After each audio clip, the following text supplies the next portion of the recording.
ડેમની હાલમાં સપાટીની વાત કરીએ તો 336.2 ફૂટ પર પહોંચી છે।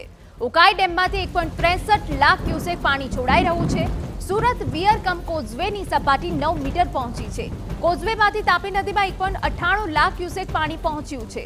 તાપી નદીના કેચમેન્ટ વિસ્તારમાં ભારે વરસાદ પડ્યો।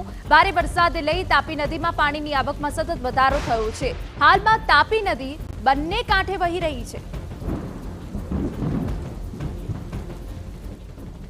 ગુજરાત હવામાન વિભાગ તરફથી જે રીતે આગાહી કરી છે અને દક્ષિણ ગુજરાતને ભારે આગાહી આપવામાં આવી છે, ત્યારે સુરત શહેર સહિત જે જિલ્લાની અંદર સતત જે વરસાદ પડી રહ્યો છે ને તેના કારણે તાપી નદીની અંદર નવા નીરની આવક થઈ છે। અત્યારે જે રીતે દ્રશ્યોની અંદર જોઈ શકાય છે કે તાપી નદી છે તે હાલમાં બંને કાંઠે વહેતી નજરે પડી રહી છે, કારણ કે ઉકાઈ ડેમના ઉપરના કેચમેન્ટ વિસ્તારની અંદર સતત જે ભારે વરસાદ વરસી રહ્યો છે ને તેના કારણે તાપી નદીની અંદર નવા નીરની આવક થઈ છે અને તાપી નદીની અંદર જે 1.5 લાખ ક્યુસેક જેટલું જે પાણી છે તે છોડવામાં આવી રહ્યું છે। અને હાલમાં જે કોઝવેની જે સપાટી છે 9 મીટરથી ઉપર જે કોઝવે છે તે ઓવરફ્લો થઈ રહ્યો છે અને જે છે તાપી નદીની અંદર 1,89,000 જેટલું ક્યુસેક પાણી જે છે તે તાપી નદીની અંદર જે વહેતું નજરે પડી રહ્યું છે। અત્યારે જે જોઈ શકાય તે પ્રમાણે તાપી નદીનો જે નજારો છે તે જોવા મળી રહ્યો છે। ફરી ત્રીજી વખત જે ચોમાસાની અંદર આ તાપી નદી છે તે બંને કાંઠે વહેતી થઈ છે, કારણ કે હવામાન વિભાગ તરફથી પણ જે રીતે સુરત અને સુરત જિલ્લાના અંદર જે રેડ એલર્ટ આપવામાં આવ્યું છે, સામે જે બ્રિજ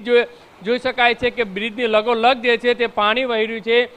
જે તાપી નદીના કેચમેન્ટ જે વિસ્તાર છે ત્યાં પણ સતત જે વરસાદ વરસી રહ્યો છે અને તેના કારણે જે નવા પાણીની આવકનો સતત વધારો થઈ રહ્યો છે।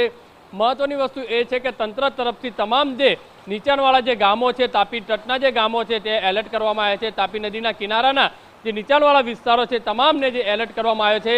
દક્ષિણ ગુજરાતની વાત કરીએ તો દક્ષિણ ગુજરાતના સહિત તમામ જિલ્લાઓની અંદર સતત ભારે જે વરસાદ વરસી રહ્યો છે અને તેના કારણે હાલમાં તમામ જે નદી નાળાઓ છે તે બંને કાંઠે વહી રહ્યા છે। દક્ષિણ ગુજરાતની વાત કરીએ, ગઈકાલે પણ જે રીતે નવસારી અને તાપી જિલ્લાની અંદર ભારે વરસાદ પડવાના કારણે અનેક લોકોએ ભારે હાલાકીનો જે સામનો કરવો પડ્યો હતો। અત્યારે જે રીતે તાપી નદી બંને કાંઠે વહી રહી છે અને તાપી નદીના નીચાણવાળા જે આજુબાજુના વિસ્તારો છે તે એલર્ટ કરવામાં આવ્યા છે।